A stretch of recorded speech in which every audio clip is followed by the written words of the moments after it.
In life, a lot of the questions we ask, we look for answers and we think, oh, there's going to be an answer.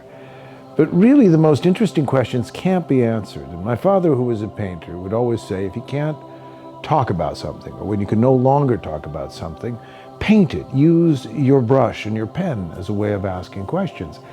And this has become my life. And I'm at this wonderful place now, looking back on my life and on my artwork, on my acting, on my career, and realizing that it is a relationship with the creative spirit, and that my work in terms of the painting, like the universe as organism. Now, this series of paintings I created as a way of asking questions about the multidimensional nature of consciousness. I wanted to know how things arise out of mind into perception, and in so doing become seemingly fixed. Because as a little guy, when I was little, a physicist talked to us, I think we were in the third grade, saying, well, kids, you know, this chair is nothing but atoms, it's energy. And I thought, well, that's really cool, but why is it a chair? Why doesn't it just stay as energy? What is it that creates its chairness? Why is it stationary? And that question about manifestation really lasts a lifetime. Because you want to know, well, what do I need to ask this question? Almost like a scuba diver. What's my equipment? If I'm going to go there, what do I need?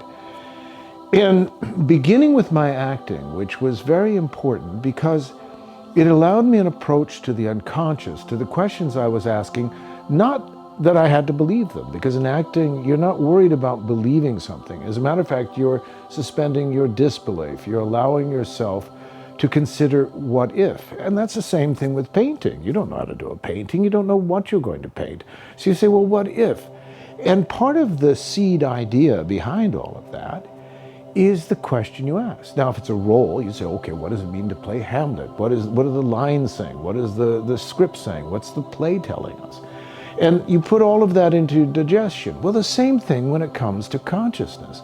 And my artwork came out of my acting career because it was the place I could go to that wasn't dependent upon other people, upon chance and fortune and all those other things that need to smile upon you in terms of a career in Hollywood. But it was very good to me. It allowed me to live where I live and really start a life that said, if you want to be an artist in that world, that's already taken. This world says you are one thing and not another. But you don't have to say that to yourself. But you have to realize where you can ask that question. And that's why all of my questions, creatively, I took home. Like a gardener, I said, I have to be able to ask these questions. And so my art over the years had begun with, in a way, stream of consciousness, a type of automatic drawing. I just wanted to get out the turmoil. I didn't know what it was, but I had to let it out. And it looked a lot like volcanic matter, just magma, a type of prima materia, darkness. But I knew that that was not the end of the story. I couldn't stay there, but I had to go deeper. I had to go deeper into that darkness. And that's where my art took me. And when I started my work on the tarot, which I was not expecting to do, and this was when I was in my mid-30s, I started to work on this very ancient system, but it was much more like an actor playing King Lear. You don't know how to do it, and you're not showing up saying, I can do that. You're asking yourself the question, can I do that? So you're much more humble. You're much more able to say, I will learn and listen. And that's why the work became so powerful. Because I learned and listened, and I realized that what was going on inside of me was far more ancient than anything I could intellectually figure out. And so as my career as an actor was going one way, my work as an artist and at home, as a husband, as a father, as a community really leader in gathering people and saying, at my home, at Olandar, let us gather together. And we've been doing this for almost 40 years, every week. So thousands upon thousands of gatherings here. So this is the place where the questions I asked as an artist started to take us through the tarot, which was building a structure for the psyche, an understanding of the characters and how we are composed, and why if we look at the structure as we would look at a piano or we would look at a play and all of the characters, we no longer reject the story, but realize the story ever returns. Over and over again, there's always a devil, there's always an empress, there's always a king. In other words, these are parts of our human experience, not just our personal experience. And from the tarot, there was the story of the Watchers and the Watcher language. Again, nothing I was expecting to tell, but it flowed through me.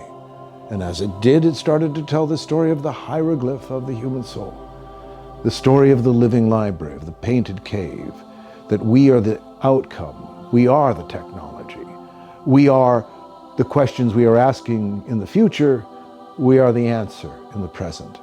And if we understand that, then we have the technology, but it's the questions we ask. And that's what my art really does point us toward. It is not illustrating anything. It is bringing forth levels of the imagination that, like all qualities of beauty, say you can only know this when you get past the need to control it. And that's what music does. It takes us past our ability to put a lid on it. It moves us in ways we cannot control. And the same thing with art.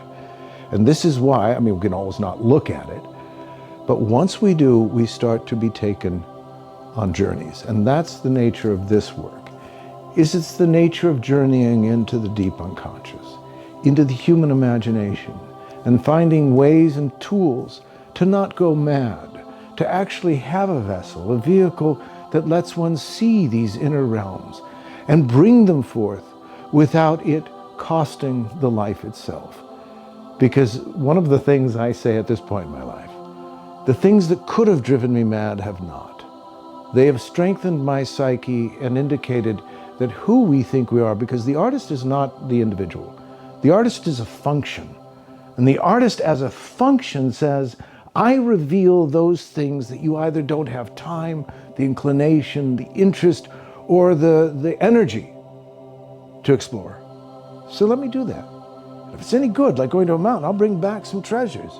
I'm not asking you to go to the mountain with me. I'm just saying there is a deeper beauty. And that's why I think these things are meant to nourish us.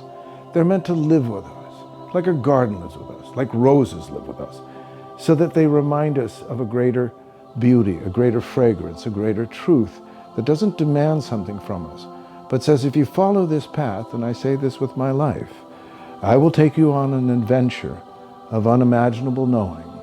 You might even discover the phoenix and the blossoming of creation as mandalas, and who knows, maybe even a holographic DNA. And if you pay attention, there might be a language that turns out to be multidimensional, that as it flows through you, creates a fixed, multidimensional holographic environment. And if we go deeper than that, I'm going to take you down to the black and white. I'm going to show you how you are wired. I'm going to prove to you that you are an instrument of the divine. You're given an operating system. And when we go even deeper than that, we will realize that the creative, the imaginative, the uniquely domestic gives us the key to the future. It is not out there, but it is the drawing forth and bringing it to us. Those qualities that remind us we are not alone, we are not bereft, but we must ask the questions that say, you are welcome, not, I will wait until you prove yourself to me. And that's the story of the lover and beloved.